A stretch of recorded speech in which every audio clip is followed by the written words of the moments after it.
From Storm Tracker 6, this is Forecast First, sponsored by Auto Owners Insurance. Simple human sense. Our normal high temperature this time of the year is in the mid-50s, but today nowhere near that. 35 the high for Lansing, 37 in Jackson, 35 in Howell, and current temperatures now in the upper 20s. Very cold outside, and that cold weather is going to be important by tomorrow night. Quiet tonight, though. Any flurries left to our north and east have moved out. We've got mostly clear skies across the region. No weather worries for tonight. This time tomorrow night, though, I suspect there's going to be some snow in the area. At least for tonight, quiet temperature-wise, we'll drop into the mid-20s through early tomorrow morning. We'll rise into the 40s for highs, but still enough cold air for some travel troubles tomorrow night. 6 News at 11 starts right now. WLNS is here for you, celebrating 75 years of bringing you the news with 6 News at 11. Even more tariffs. The trade war between the United States and the world's second largest economy, China, is intensifying, even as stock markets tumble. It's our top story tonight at 11. Thank you for joining us. I'm Sherry Jones. Siobhan has the night off. The major stock indexes all closed down again today. The Dow, NASDAQ, and S&P 500 have all lost between 9 and 12% of their value in the past 5 days. But the White House is doubling down on the president's tariff strategy, with tariffs on Chinese goods set to reach 104% at midnight. Erica Brown is here for you with the latest.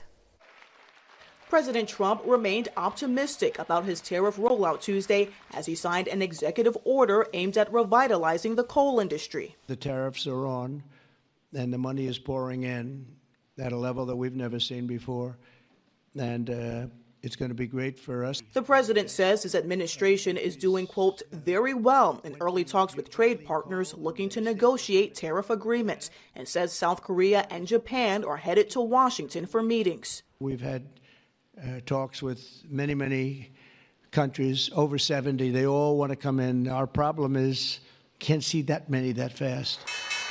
But on Wall Street, stocks tumbled again Tuesday, the Dow falling 320 points as markets reacted to Trump's 104% retaliatory tariff against China, set to take effect at midnight, making good on the president's threat to punish Beijing unless it withdraws retaliatory tariffs against the U.S. It was a mistake for China to retaliate. The president, when America is punched, he punches back harder. China has vowed to, quote, fight to the end. During a Senate hearing Tuesday with Trump's trade chief, lawmakers on both sides of the aisle expressed concerns about the impact of tariffs. There's going to be an awful lot of collateral damage. People are already feeling that pain. Trump's tariffs will push millions of workers out of jobs and push prices up. But some U.S. businesses see the positive.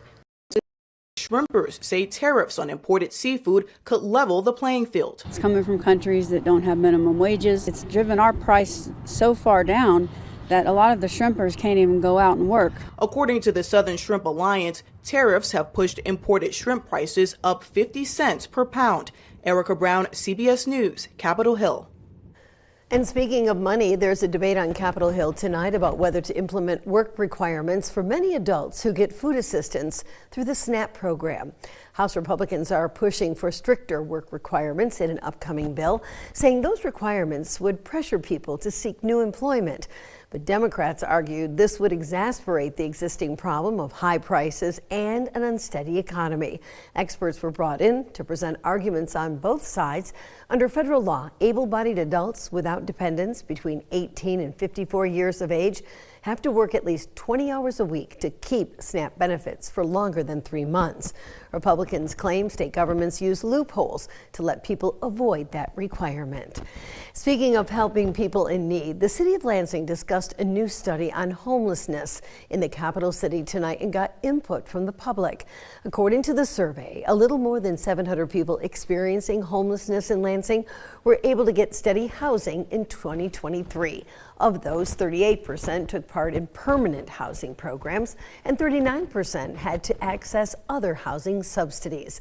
23% of those were able to end their homelessness without those programs, but they were more likely to face housing instability. These results will help inform city leaders on the best way to help the homeless population. We're really excited about today. We commissioned Public Policy Associates to do a homelessness study for us. hoping that we'll be able to identify some of the key issues that are confronting us with regard to servicing our people who are unsheltered. Recommendations for how we might address those going forward. The data also showed the importance of emergency shelters, which are used by 3/4 of people experiencing homelessness. A member of the Chelsea City Council has resigned after sarcastically muttering a Nazi slogan in response to a comment from the public. Back in January, Chelsea passed a new policy prohibiting city employees or officials from asking people about their immigration status in many circumstances. According to MLive, a resident of Chelsea addressed the City Council during its meeting March 17th to criticize that policy, calling the council members Bolsheviks and saying, quote, "Trump is coming for you." Councilmember Bill Ruddick muttered a Nazi salute to Hitler in what he says was a sarcastic response to that citizen.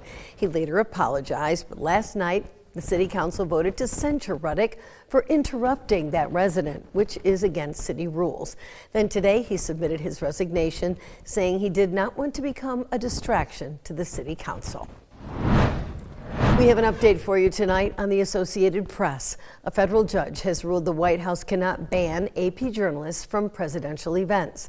The AP has been a cornerstone of American journalism for almost 180 years, not only covering politics, but managing the influential AP style that helps standardize reporting language around the country. Back in February, the Trump administration barred the AP from covering special events at the White House for refusing to change AP style to reflect the president's order to rename the Gulf of Mexico. Well, today, the U.S. District Judge Trevor McFadden, who was appointed by President Trump, overturned that ban, saying under the First Amendment, news agencies cannot be barred from events because of their viewpoints. When you think of life underground, maybe you think of moles digging beneath your garden or anthills that can extend dozens of feet below the ground.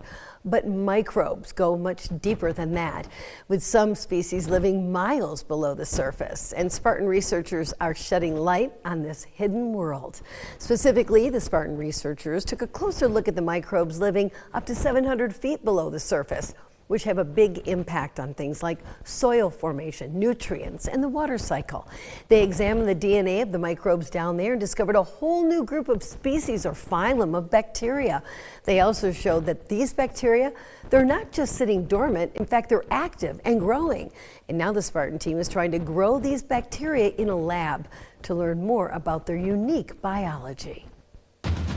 From Storm Tracker 6, this is Weather First, sponsored by Auto Owners Insurance. Simple human sense.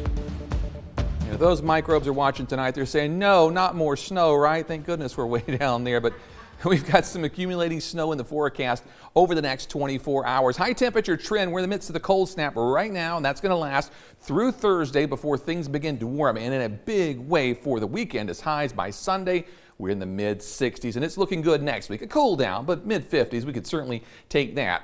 As we look at the satellite and radar tonight, things are quiet. We've got mostly clear skies across the region. Precision cast, if you're traveling tomorrow morning, just some cloud cover moving in. No snow falling just yet. Probably initially, we're going to deal with rain as it begins to move in. But then as temperatures cool, just a few degrees will mix it with or change to wet snow. And this is the important part, is when that changes over, because that dictates how much snow we're going to see. Assuming we're changed over to some wet snow by 11 o'clock through the morning hours, we could see a couple inches of accumulation.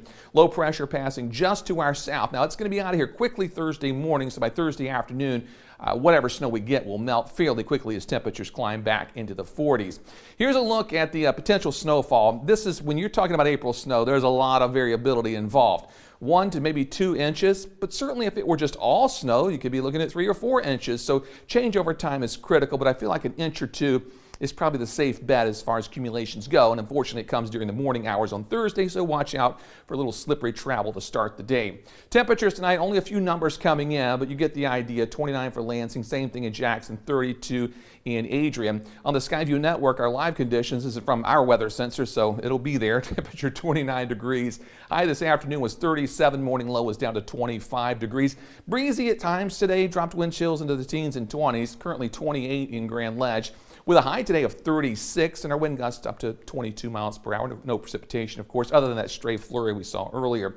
Jackson Camp, 29 degrees, high today 37, morning low 23, wind gusts also 23 miles per hour. And finally tonight in Hillsdale, mostly clear skies. Temperatures dropped to 28 after a high of 38. Morning low was 22 degrees and our wind gusts this afternoon up to 20 miles per hour. Tonight's forecast then, overnight low 24 degrees. Clouds have been moving out all evening, so we're looking good there, but they'll just move back in by tomorrow morning. So cloudy skies tomorrow. Temperature 38 at noon, highs tomorrow around 42 degrees by 5 o'clock. Then that rain-snow mixture tomorrow evening, changing to some wet snow.